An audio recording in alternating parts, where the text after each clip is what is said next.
नमस्कार। इस हफ्ते की खबरों में बात करते हैं कि विदेश यात्रा कर सीखने वाले हमारे स्वास्थ्य मंत्री धन सिंह रावत पश्चिम बंगाल के स्वास्थ्य मंत्रालय से क्या सीख सकते हैं।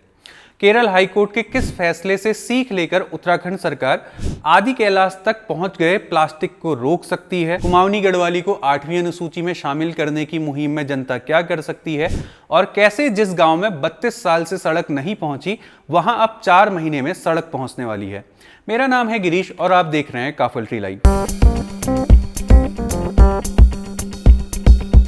गढ़वाली और कुमाऊनी को लेकर कहा जाता है कि ये बोली हैं, भाषा नहीं। तस्वीर में आप जो घोषणा देख रहे हैं ये 1988 की है। अल्मोड़ा के कलेक्टर केशव दास रिजू की कुमाऊनी में लिखी ये घोषणा बिनसर वन्य जीव अभ्यारण्य से जुड़ी है, यानी हमारे अधिकारों पर डांका डालने के लिए 3 दशक पहले तक अधिकारी लिखित रूप से कुमाऊनी और गढ़वाली भाषा का इस्तेमाल करते थे। स्क्रीन पर अब आप जो तस्वीर देख रहे हैं ये अंग्रेजों के जमाने का फरमान है। पहाड़ संस्था द्वारा प्रकाशित किताब सरफरोशी की तमन्ना में छपा ये पन्ना इस बात का गवाह है कि हमारे बुजुर्गों के खिलाफ जब आधिकारिक फरमान जारी होते थे तो वो भी लिखित कुमाऊनी में होते थे।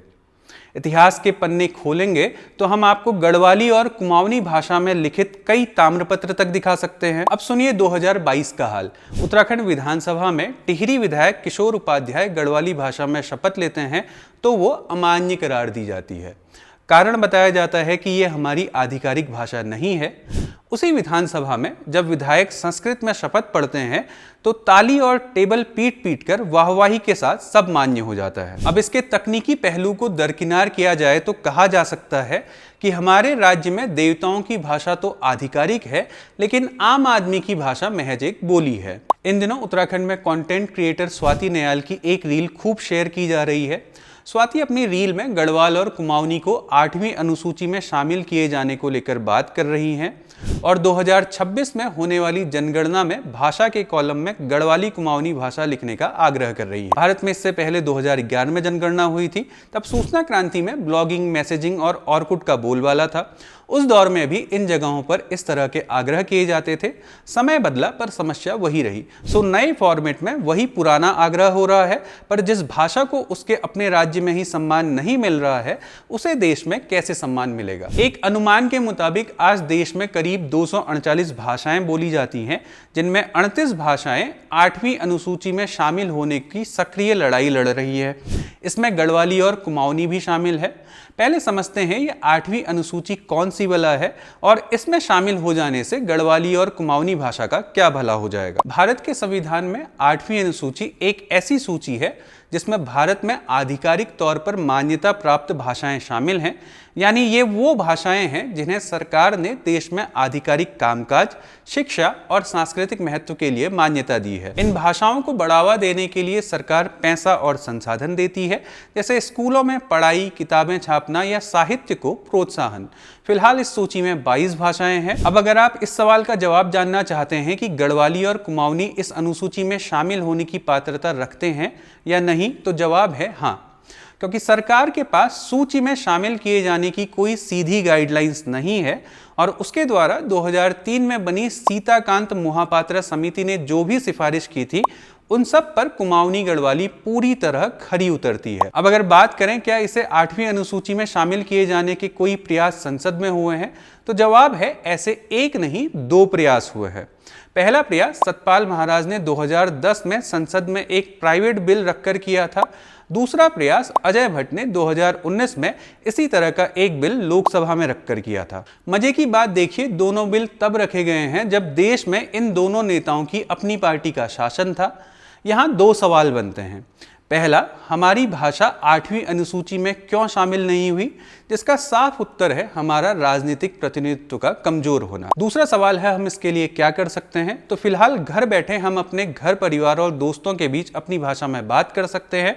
दूसरा, जब जनगणना वाले आपके या हमारे घर आए तो अपनी भाषा के विकल्प में अन्य चुनकर गढ़वाली या कुमाऊनी लिख सकते हैं। इससे होगा ये कि सरकार के पास गढ़वाली और कुमाऊनी बोलने वालों का एक आधिकारिक सटीक आंकड़ा मिलेगा। जो हो सकता है भविष्य में सरकार पर राजनीतिक दबाव बनाने का काम करे। भाषा के बाद आते हैं स्वास्थ्य पर। इस हफ्ते पश्चिम बंगाल कैबिनेट ने एक महत्वपूर्ण फैसला लिया है। पश्चिम बंगाल की स्वास्थ्य और परिवार कल्याण राज्य मंत्री चंद्रिमा भट्टाचार्य ने पश्चिम बंगाल क्लिनिकल प्रतिष्ठान विधेयक 2025 पेश किया है। विधेयक में कहा गया है कि हर एक क्लिनिकल प्रतिष्ठान को जांच, बिस्तर शुल्क, ऑपरेशन थिएटर प्रक्रियाओं के लिए पैकेज दरों सहित निर्धारित दरों और शुल्कों का सख्ती से पालन करना होगा। निजी स्वामित्व वाली चिकित्सा सुविधाओं को भी निश्चित या पैकेज दरों के अंतर्गत कवर नहीं किए गए उपचारों के लिए रोगी और उनके परिजनों को उपचार की शुरुआत और उपचार के दौरान उचित अनुमान प्रदान करना होगा। अस्पतालों को हर 24 घंटे में रोगी और उनके परिजनों को नवीनतम शुल्क और देय राशि के बारे में सूचित करना भी अनिवार्य किया गया है।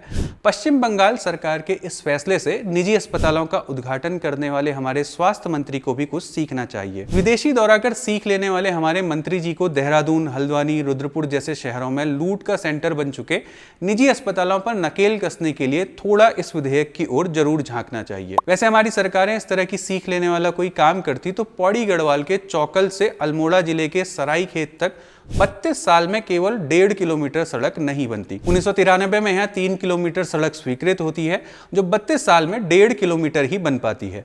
मुख्य न्यायाधीश न्यायमूर्ति जी नरेंद्र और न्यायमूर्ति आलोक मेहरा की खंडपीठ ने जनहित याचिका को निस्तारित करते हुए सड़क निर्माण का कार्य अगले 4 महीने में पूरा करने का आदेश लोक निर्माण विभाग को दिया है। उत्तराखंड में ऐसी और भी कई सड़कें हैं और ऐसे कई गांव हैं जिन्हें महज सरकारी लापरवाही की वजह से मूलभूत सुविधाएं नहीं मिल पाती हैं।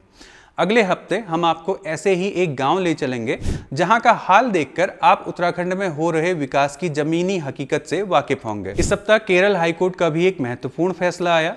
केरल हाईकोर्ट ने मंगलवार को एक आदेश जारी कर पहाड़ी क्षेत्रों में जहां बड़ी संख्या में लोग इकट्ठा होते हैं, जैसे विवाह समारोहों और भोजनालयों में 2 अक्टूबर से सिंगल यूज्ड प्लास्टिक वस्तुओं के इस्तेमाल पर प्रतिबंध लगा दिया है। यह प्रतिबंध सरकारी एजेंसियों द्वारा आयोजित आधिकारिक समारोहों पर भी लगेगा। प्रतिबंध 5 लीटर से कम क्षमता वाली प्लास्टिक की पानी की बोतलों, 2 लीटर से कम क्षमता वाले ठंडे पेय की बोतलों, खाद्य कंटेनरों, प्लेटों, कपों और स्ट्रॉ आदि पर लागू है। केरल हाईकोर्ट के इस फैसले को उत्तराखंड के परिप्रेक्ष्य में देखें तो यहाँ भी हमारी सरकार के पास सीखने के लिए काफी कुछ है। उत्तराखंड की जनता डेस्टिनेशन वेडिंग के नाम पर गुप्ता जी के बेटे की शादी जैसा भद्दा मजाक देख चुकी है। नैनीताल, मसूरी, हर्सिल के बाद अब आदि कैलाश और औली जैसी अति संवेदनशील जगहों तक प्लास्टिक पहुंच चुका है। कागजों पर सरकार ग्रीन चारधाम यात्रा चला रही है, जिसके तहत चारधाम यात्रा के दौरान प्लास्टिक का इस्तेमाल करने वालों का चालान काटने की बात कही गई थी। आधा यात्रा सीजन खत्म होने पर हमारे पास ऐसा कोई आंकड़ा नहीं है जो ये बताए कि जमीन पर ग्रीन चारधाम यात्रा का क्या हुआ। सरकार की घोषणाओं में शामिल 13 डिस्ट्रिक्ट 13 डेस्टिनेशन धरातल पर पहुंचे या नहीं पहुंचे, लेकिन हर जिले में कचरे का एक पहाड़ जरूर पहुंच चुका है। लगभग सभी पर्वतीय कस्बों के एंट्री पॉइंट या एग्जिट पॉइंट में कचरे का ढेर है। हिमालय की संवेदनशील वादियों को प्लास्टिक के खतरे से बचाने के लिए सरकार को केरल हाईकोर्ट के फैसले पर जरूर कुछ सीख लेनी चाहिए।